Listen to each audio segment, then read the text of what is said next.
92.7 big FM पर आप सुन रहे हैं यादों का idiot box with Nilesh Mishra season 3।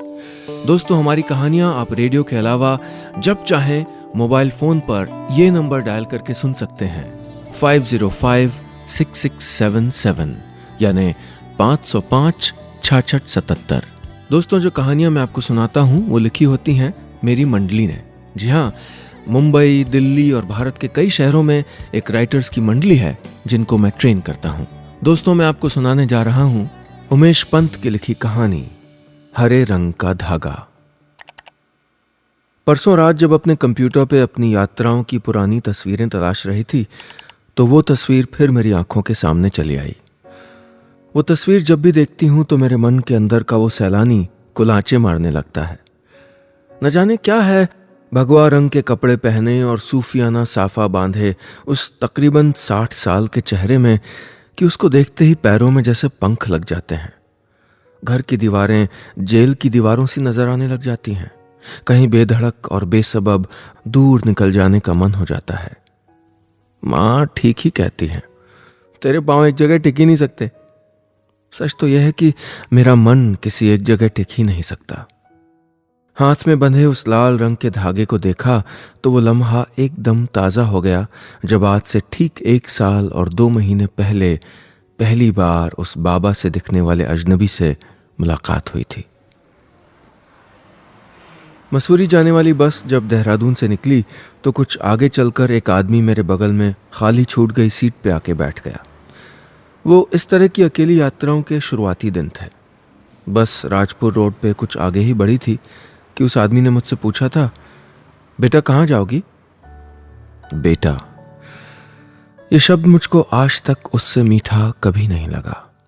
सौम्य सा लगने वाला चेहरा जिसको देख के एक खुशनुमा सा एहसास खुद ब खुद होने लगे। बाबा मसूरी जाऊंगी, मैंने मुस्कुरा के कहा था। अकेली ही जाया करो, यात्रा का असली आनंद अकेलेपन में ही है। बाबा ने जैसे मेरे मुंह की बात छीन ली हो। मैं चुपचाप उनको सुन रही थी। वो आगे बोले, मैंने तमाम उम्र अकेले ही यात्राएं की हैं। 10 साल की उम्र से एक ही काम करता हूं, देशाटन। जिनसे मिलके अच्छा लगता है उनसे एक रिश्ता जोड़ लेता हूं। सबसे पवित्र और साफ रिश्ता होता है 2 अजनबियों के बीच का रिश्ता, जहां कोई उम्मीद नहीं होती, कोई आशा नहीं होती, बस बात होती है।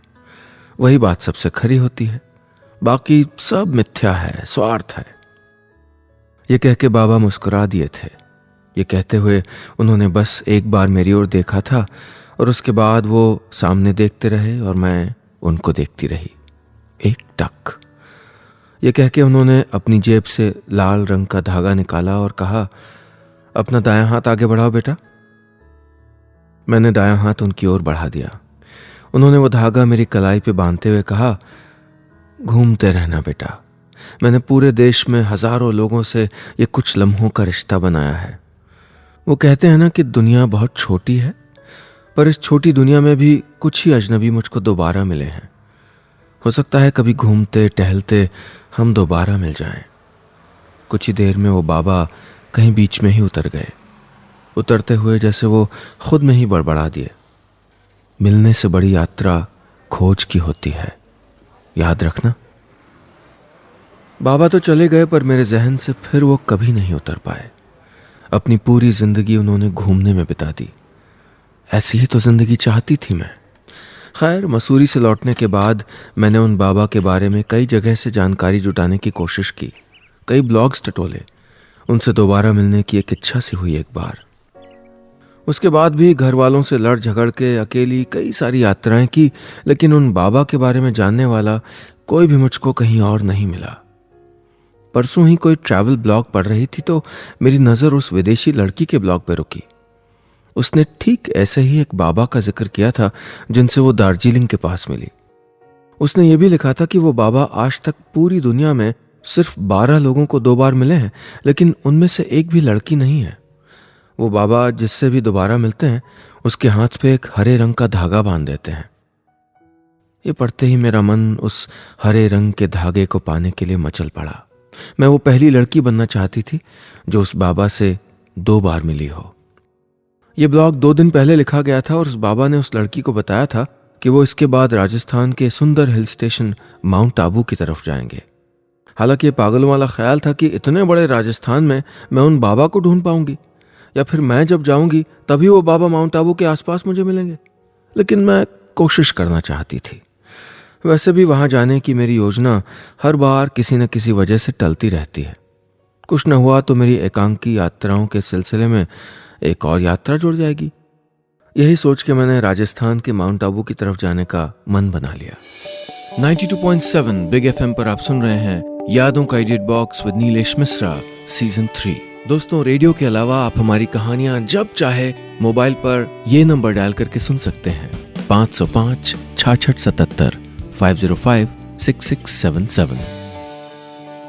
दोस्तों, मैं आपको सुना रहा हूं अपनी मंडली के सदस्य उमेश पंत की लिखी कहानी हरे रंग का धागा। इस कहानी में अब तक आपने सुना, कहानी की नायिका एक ऐसे बाबा को याद करती है जो उसको उसकी यात्राओं के शुरुआती दौर में मिले और फिर कहीं गुम हो गए। वो चाहती है कि वो उनसे दोबारा मिले और उनसे उस हरे रंग के धागे को अपनी कलाई में बंधवाए जो वो खुद से दोबारा मिलने वाले लोगों को बांधते हैं। वो उनसे ढूंढने के लिए एक और यात्रा पे जाने का फैसला करती है। अब आगे। आज फिर जब मैं अपना खाकी रंग का बड़ा सा ट्रैवल बैग लेके घर से निकली तो माँ ने हर बार की तरह इस बार भी टोका, तू ना ट्रेन में अपना घर बना ले, घर आए मत करना। मैंने मनी मन सोचा, वैसे आइडिया बुरा नहीं है, बात तो एक ही है। जैसे ट्रेन की टीटी को तब तक चैन नहीं मिलता जब तक वो टिकट न देख ले, ठीक वैसे मेरे मम्मी पापा को भी तब तक चैन नहीं मिलेगा जब तक मैं शादी के लिए हाँ ना कर दूं। काश ये शादी भी ना ट्रेन के टिकट करवाने जैसी आसान होती। मन करे तो सफर करो, मन ना करे तो टिकट कैंसिल करा दो। लेकिन जिंदगी का ये सफर करना किसी कोच की किसी बर्थ पे रिजर्वेशन कराने जितना आसान तो नहीं होता ना। ये मम्मी पापा कब समझेंगे? ये शादी इतनी जरूरी क्यों है कि मेरी एक हाँ पे इस पूरे घर की शांति या अशांति की बुनियाद टिकी हुई है? खैर, हमारे घर में तो ये बहस अब जैसे सुबह सुबह सूरज के उगने जैसी अटल घटना हो गई है। अभी इस बारे में सोचती रही तो ट्रेन पक्का मिस हो जानी थी। माँ के इस तरह टोकने को बिल्ली के रास्ता काट जाने जैसा ही कोई अंधविश्वास मान के मैं अपना ट्रैवल बैग लेके घर से निकल गई। पिछली रात से मेरी इस नई यात्रा पे नाखुश मेरे पापा मुझसे भले ही बात ना कर रहे हों, पर मुझे पता था कि उन्हें माँ को 3-4 हज़ार रुपए दे के ये कहते हुए बाहर भेजना ही था कि दे आओ जिद्दी लड़की को, अगली बार से चाहे जहन्नुम में जाए 1 रुपया नहीं दूंगा। और माँ को घर के गेट से बाहर निकलती हुई मुझ जिद्दी लड़की को रोक के तुनकते हुए कहना ही था, पापा बहुत नाराज हैं, बेटा अब तू बड़ी हो गई है, ऐसे आवारा लड़कों की तरह घूमना फिरना बंद कर दे। ये ले, इस बार जा, लेकिन इस बार आखिरी है, शादी कर ले, फिर जैसे मर्जी घूमना अपने पति के साथ। तो रिवाज के मुताबिक मैंने भी नानुकुर करके पापा के दिए वो पैसे ऐसे अपने हाथों में ले लिए जैसे मैं उन पे कोई एहसान कर रही हूं। अरे भाई, हक है उनका मुझको पैसे देना, पापा है मेरे। माँ से मैंने कुछ कहा तो नहीं, पर कहने का मन तो था कि यार क्यों नहीं घूम सकती मैं आवारा लड़कों की तरह। घूमने का हक क्या केवल लड़कों को दिया है ऊपर वाले ने? लड़कियों को तो बस 25 की होते ही शादी नाम के इस खूंटे में बांध देने के लिए बनाया गया ना। भले बनाया हो भगवान ने, पर मैं नहीं मानने वाली। मेरा पहला प्यार है घुमक्कड़ी, सो मैं घूमूंगी। घर की दहलीज से बाहर किसी आवारा पंछी की तरह कदम रखती हूं तो लगता है कि जैसे दुनिया उस रेत की तरह है जिसे मैं जब चाहूं अपनी मुट्ठी में ले सकती हूं, उस आसमान की तरह जहां जब चाहे मैं इस रेत को उड़ा सकती हूं। आवारगी पे मेरा ही उतना ही हक है जितना किसी लड़के का। होंगी बाकी लड़कियां घर घुसू, सभ्य, संस्कारी, गृह कार्य में दक्ष, पर सही हो या गलत मेरा मानना यही है कि ये जिंदगी है भाई, कोई मैट्रिमोनियल पोर्टफोलियो नहीं। 92.7 बिग एफएम पर आप सुन रहे हैं यादों का edit box with Nilesh Mishra season 3। दोस्तों, रेडियो के अलावा आप हमारी कहानियां जब चाहे मोबाइल पर ये नंबर डायल करके सुन सकते हैं 505 6677 505 6677। दोस्तों, मैं आपको सुना रहा हूं अपनी मंडली के सदस्य उमेश पंत की लिखी कहानी हरे रंग का धागा। इस कहानी में अब तक आपने सुना, कहानी की नायिका एक नई यात्रा पे निकल रही है। उसके मम्मी पापा उसके इस घुमक्कड़ी के शौक से परेशान हैं। वो चाहते हैं कि वो शादी के लिए हाँ कर दे, पर नायिका एक आवारा पंछी की तरह आज़ाद रहने में यकीन करती है। वो अपनी इस नई यात्रा के लिए घर से निकल पड़ती है। अब आगे। घर में हुए घर से निकलने के पहले वाले हंगामे के चलते पहले ही मैं लेट थी और ऊपर से ट्रैफिक जाम। अब इस भांति भांति की गाड़ियों से पटी, उनके हॉर्न के शोर से सनी सड़क को कौन समझाए कि हमारी विशुद्ध भारतीय ट्रेन भी तभी लेट होती है जब हम बिल्कुल टाइम पे प्लेटफॉर्म पे पहुंचते हैं। ऊपर से ऑटो वाले भैया आज ऑटो भी ऐसे चला रहे थे जैसे ग्रामोफोन पे कोई शास्त्रीय संगीत का रिकॉर्ड बजा रहा हो। भैया जरा दुनिया में प्यार जब बरसे से ढिंका चिका चिका वाले दौर में आ जाइए ना।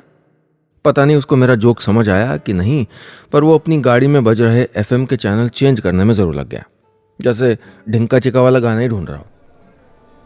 खैर ठीक 3 बजे यानी ट्रेन के छूटने के वक्त से ठीक 5 मिनट पहले मैं प्लेटफॉर्म पे थी और मेरी ट्रेन ठीक मेरे सामने खड़ी थी। पर यहां कहानी में एक लोचा था। मेरे पास फोन में जो मैसेज था उसमें अब भी वेटिंग 6 थी। भारतीय रेल के जानकार मेरे दोस्तों की नसीहतों और अपने पुराने अनुभवों के भरोसे मैं निश्चिंत होकर स्टेशन तो पहुंच गई थी, लेकिन यहां ट्रेन के सामने लगे नोटिस बोर्ड में मेरा कहीं नाम नहीं था, यानी कि मेरी टिकट कंफर्म नहीं हुई थी। अब क्या किया जाए? राजस्थान तो मुझको जाना ही था और वैसे भी अब कोई रास्ता तो था नहीं। घर वापस जाना ठीक वैसा ही था जैसे किसी पार्टी ने सरकार में आने के पहले बड़े बड़े दावे किए हों और सरकार बन जाने के बाद बोल दिया हो कि भाई हमसे ना होगा। और हमसे ना होगा बोलने में मेरी दिलचस्पी वैसे भी कभी नहीं रही। तो फैसला अगले ही कुछ सेकंडों में लेना था, क्योंकि ट्रेन अगले ही मिनट प्लेटफॉर्म से रवाना होनी थी। अगले मिनट जब ट्रेन चल पड़ी थी, प्लेटफॉर्म दूर खिसक रहे थे और दुनिया उल्टे पांव किसी अनंत की तरफ चलने लगी थी, तो मैं भी ट्रेन में चढ़ चुकी थी। तो अब इस चलती हुई ट्रेन में बेठिकाना थी मैं। और जब भी मैं ऐसे किसी हालात में होती हूँ तो थोड़ा दार्शनिक हो जाती हूँ। ट्रेन में किसी खाली सीट की तलाश करती हुई मैं सोचने लगती हूँ कि इस चलती हुई ट्रेन में सबके ठिकाने बस तात्कालिक ही तो हैं। जो ठिकाना अभी इन पगड़ी वाले अंकल का है, कभी किसी आंटी का रहा होगा। फिर ऐसा ठिकाना जो इतना तात्कालिक है कि बस एक भ्रम जैसा वो हो या ना हो, इससे क्या फर्क पड़ जाना है। ये सोचते हुए मैं 2 बोगियों के बाद खाली पड़ी एक सीट पे बैठ गई। मुझे मेरा ऐसा भ्रम मिल चुका था जिसके टूटने तक अब मेरे पास एक ठिकाना था। दुनिया भी दरअसल ऐसे ही भ्रमों से मिलकर बनी हुई है। लेकिन जैसे ही मैं सीट पे बैठी, वैसे ही मेरे इस अराजक ख्याल को जैसे भारतीय रेलवे ने भांप लिया हो। काले कोट वाला वो आदमी अपने बेरंग इरादे लेके मेरी ही बोगी में आ पहुंचा था। मेरे ठीक सामने की बर्थ पे बैठी तकरीबन 56 साल की बुजुर्ग महिला का टिकट चेक करने के बाद टीटी नाम का वो शख्स मेरे पास इस निगाह से आया कि मेरे पास तो टिकट हो गई। सरोजनी नगर मार्केट से सस्ते में लिए महंगे दिखने वाले जीन्स टी शर्ट और फैंसी बैग के साथ हरे रंग के उन ट्रैक शूज पहनी इस लड़की को देख के किसी को ये उम्मीद तो नहीं होगी कि मैं बेटिकट इतने तसल्ली बख्श सीट पे बैठी रहूंगी। पर मुझसे सामने वाला जब अपने मन की उम्मीद लगा के बैठता है तो अक्सर निराश ही होता है। कम से कम मेरे 55 वर्षीय अवकाश प्राप्त चिकित्सक पिताजी तो यही कहते हैं। 92.7 बिग एफएम पर आप सुन रहे हैं यादों का edit box with Nilesh Mishra season 3। दोस्तों, रेडियो के अलावा आप हमारी कहानियां जब चाहे मोबाइल पर ये नंबर डायल करके सुन सकते हैं 505 6677 505 6677। दोस्तों, मैं आपको सुना रहा हूं अपनी मंडली के सदस्य उमेश पंत की लिखी कहानी हरे रंग का धागा। इस कहानी में अब तक आपने सुना, कहानी की नायिका एक नई यात्रा के लिए घर से निकल तो पड़ती है, पर ट्रेन में पहुंच के उसको पता चलता है कि उसका टिकट कंफर्म नहीं हुआ है। वो बेटिकट यात्रा करने का फैसला कर लेती है। अब आगे। जब मैं छोटी थी तो पिताजी चाहते थे कि मैं एक शांत और गंभीर बच्चे की तरह कम शैतानियां करूं। पर मुझे तो कभी दिवाली से पहले बीच प्रेयर में बम फोड़ना होता था, तो कभी बिल्ली से चूहे को बचाने के लिए सुपरमैन की तरह छत से छलांग लगानी होती थी। बड़ी हुई तो पापा अपनी ही तरह बायोलॉजी पढ़ के डॉक्टर बनाना चाहते थे, तो मुझको आर्ट्स लेके ज्योग्राफी पढ़ने में रुचि थी। मम्मी ने जिस दिन पहली बार जीन्स पहनने के लिए टोका, ठीक उसी दिन से मैंने सलवार कमीज पहनना छोड़ दिया। मेरे दोस्त ज्यादातर लड़के थे और रिश्तेदार मुझको कभी मेरे छोटे शहर में लड़कों के साथ घूमते देख लेते तो माँ पापा से शिकायतें कर देते।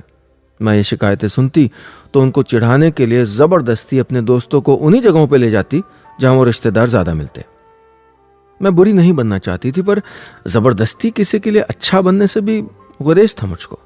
कम से कम हमारे समाज की अच्छा होने की उस परिभाषा में तो मुझको कहीं फिट नहीं होना था। उसमें जिसमें अच्छा होना लड़कियों की आज़ादी पूरी तरह छीन लेता है।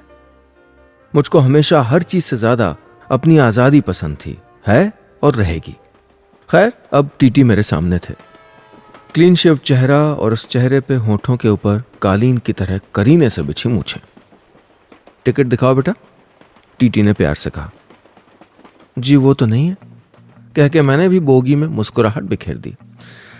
सामने बैठी बुजुर्ग महिला के साथ उनके बेटे की उम्र का लड़का और उस लड़के की पत्नी की उम्र की एक लड़की भी थी।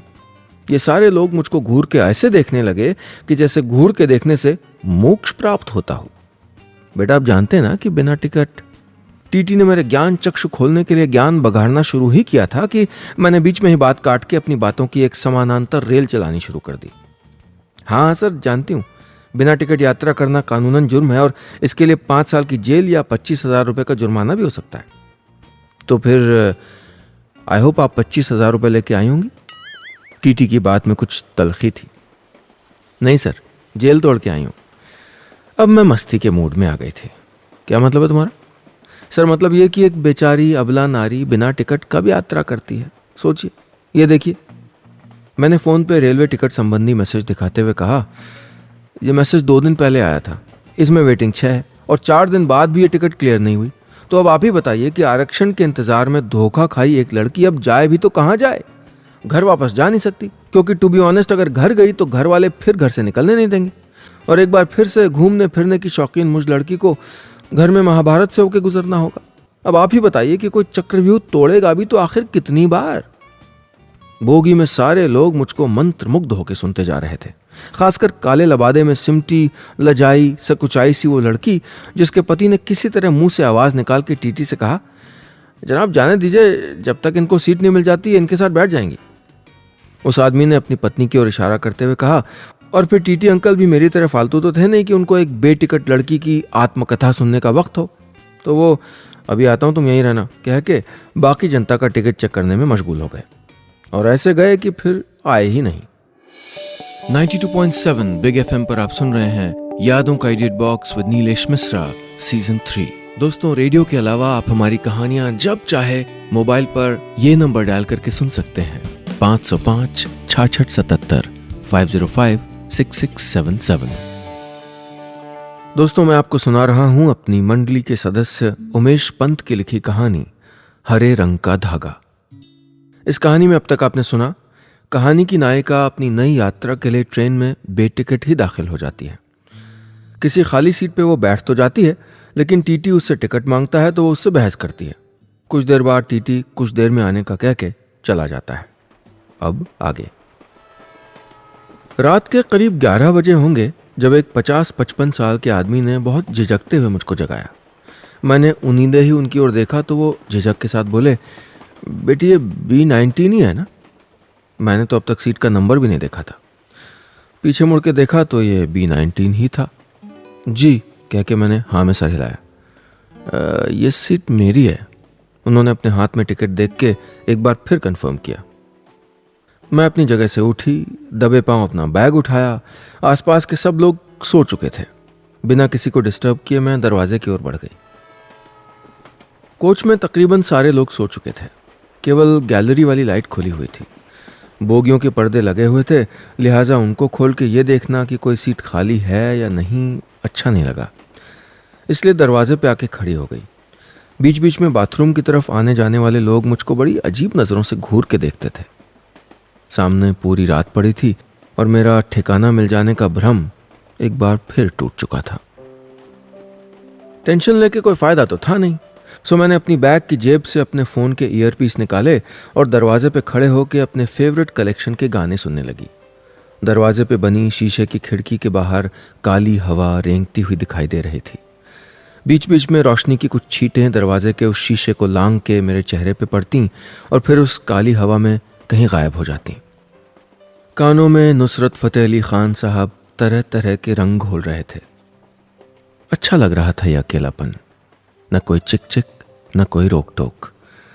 लग रहा था कि जिंदगी भी इस ट्रेन के समानांतर बस यूं ही चलती रहे और मैं उसमें यूं ही घुलती रहूं पूरी आवारगी के साथ। सोचते सोचते मैं वहीं दरवाजे के पास बैठ गई। कुछ ही देर में मेरी आंख लग गई। कुछ देर बाद ऊँघते हुए अचानक एक आवाज़ से मेरी नींद खुली। बहन जी सुनिए।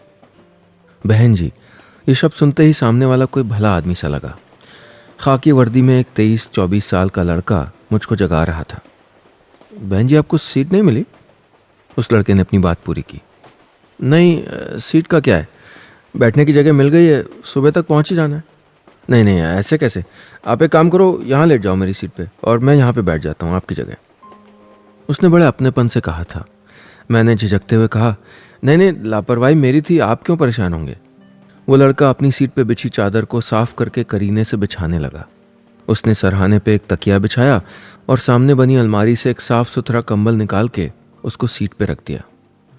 भाई समझ के मान लीजिए मेरी बात, अच्छा नहीं लगता एक लड़की ऐसे दरवाजे पर रात भर बैठी रहे। उस लड़के की दरियादिली पे एक बार तो यकीन ही नहीं हुआ, पर फिर भरोसा सा हुआ कि अच्छे लोग अभी भी हैं दुनिया में। मैं अपना बैग लेके उसकी सीट पे आ गई। वो दरवाजे की तरफ जाने लगा तो मैंने उसको रोक दिया। भैया तुम दूसरी साइड बैठ जाओ, मैं यहाँ इस साइड बैठ जाती हूँ, कह के मैंने अपना बैग सीट के किनारे रखा और पालथी मार के सीट के एक कोने में सिमट गई। काफ़ी देर तक उस लड़के से बातचीत होती रही। उसका नाम सुजीत था और वो पिछले 10 सालों से यहाँ ट्रेन में आते जाते लोगों के खाने पीने, बिस्तरे वगैरह का इंतज़ाम कर रहा था। 16 साल में ही उसकी शादी हो गई थी और वो कभी कभी इसी ट्रेन में जुगाड़ लगा के अपनी पत्नी को बिना पैसे खर्च किए दिल्ली घुमा लाता है। जब वो थोड़ा खुल गया तो थोड़ा झिझकते हुए बोला, आजकल इतने केसेस होते हैं लड़कियों के साथ, आपको ऐसे अकेले घूमते डर नहीं लगता? मैं उसके सवाल का जवाब देती इससे पहले ही मैंने उसके हाथों में एक धागा देखा, लाल रंग का धागा।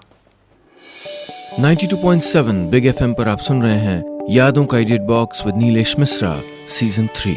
दोस्तों, रेडियो के अलावा आप हमारी कहानियां जब चाहे मोबाइल पर ये नंबर डायल करके सुन सकते हैं, 505-6677 505-6677।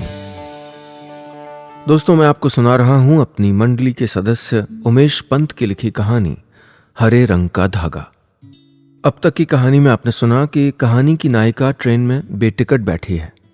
टीटी बहस करने के बाद चला जाता है, लेकिन रात को उस सीट का असल यात्री आ पहुंचता है तो नायिका को दरवाजे के पास आके बैठना पड़ता है। दरवाजे के पास जब नायिका की आंख लगती है तो एक अटेंडेंट उसको अपनी सीट दे देता है।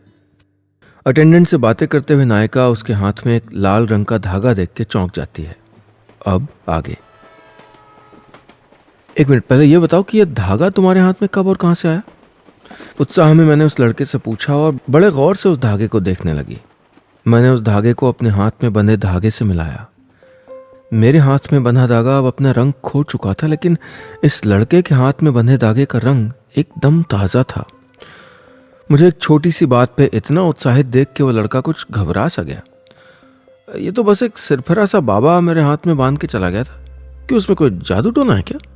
नहीं, पर वो बाबा तुम्हें मिले कहाँ? मेरी धड़कनें कुछ तेज हो गई थी। अरे आज सुबह ही ट्रेन में चढ़े थे, उनके पास भी टिकट नहीं था। पता नहीं क्या क्या बातें कर रहे थे, अपनापन कुछ नहीं होता, सब स्वार्थ है। मुझे तो पागल लग रहा था वो बुड्ढा। जाते हुए मेरे हाथ में धागा बांध के चला गया। पर वो उतरे कहाँ? आखिरी बार कहाँ देखा तुमने उनको? मैं सवाल पे सवाल किए जा रही थी और वो लड़का मेरे उत्साह के इस अतिरेक को देख के हैरान हुआ जा रहा था। कौन जाने अभी ट्रेन में ही हैं या उतर गए। पर आप उनके लिए क्यों इतनी परेशान हो रही हैं? आपके रिश्तेदार हैं क्या? मुझे टिकट ना मिलना, इतनी रात को उस बूढ़े आदमी का अपनी सीट से जगाना, मेरा इस दरवाजे पे आके बैठना, फिर इस लड़के का मिलना, सब संयोग ही तो था। मुझे लगा कि कुछ तो रिश्ता है मेरा उस आदमी से जो रिश्तों को मानता तक नहीं था, जिसके लिए मैं यहाँ घर वालों से लगभग झगड़ के इतनी दूर चली आई थी। उस हरे रंग के धागे को पाने की मेरी चाहत अब और बढ़ गई थी और उस धागे से मुझको जोड़ने वाला वो आदमी हो सकता है अभी इसी ट्रेन में हो। एक बार सोचा कि पूरी ट्रेन में एक चक्कर लगा के आ जाऊं, पर फिर इतनी रात गए लोगों की बोगियों में यूं चक्कर लगाना न सुरक्षित था न मुफीद। आप कहें तो मैं आपकी उनको ढूंढने में मदद करूं? वो लड़का बड़े भोलेपन से बोला। मैं उस लड़के को देख के सोचने लगी, ठीक ही तो कहा था उस बाबा ने, सबसे साफ और पवित्र रिश्ता अजनबियों के बीच होता है। नहीं ठीक है, जाने दो, मैंने कहा। मेरे मन का समुद्र जैसे थम सा गया था। उस बाबा से एक और बार मिलना उस अजनबियत के रिश्ते को खो देने जैसा ही तो था। रात को देर से किसी तरह नींद आई। सुबह सुबह अटेंडेंट सुजीत भैया की आवाज़ से नींद खुली। आबू रोड उतरेंगी ना, अभी 15-20 मिनट में आने वाला है। मैं उठी तो देखा ट्रेन पिछले स्टेशन से अभी अभी चली थी। नींदी आंखों से खिड़की के बाहर नज़र डाली तो मेरी नज़र एक बार फिर ठिठक गई। भगवा रंग के कपड़े पहने, सर पे सूफियाना साफा बांधे एक अजनबी मुझको पीछे जाते हुए देख रहा था, उसी दुनिया में जो पीछे लौट रही थी, किसी अनंत की तरफ। मिलने से बड़ी खोज की यात्रा होती है, याद रखना। उस बाबा की कही ये बात बार बार मेरे जहन में गूंज रही थी। शायद उस खोज के लिए मुझको अभी और यात्राएं करनी थीं, अनंत तक। शायद उस अजनबी के साथ मेरा रिश्ता घुमक्कड़ी का रिश्ता था। हरे रंग का वो धागा मुझको मिलते मिलते रह गया था। ट्रेन उस आंखों से ओझल होते अजनबी को कहीं पीछे, बहुत पीछे छोड़ के कहीं दूर निकल आई थी। बस इतनी सी थी ये कहानी।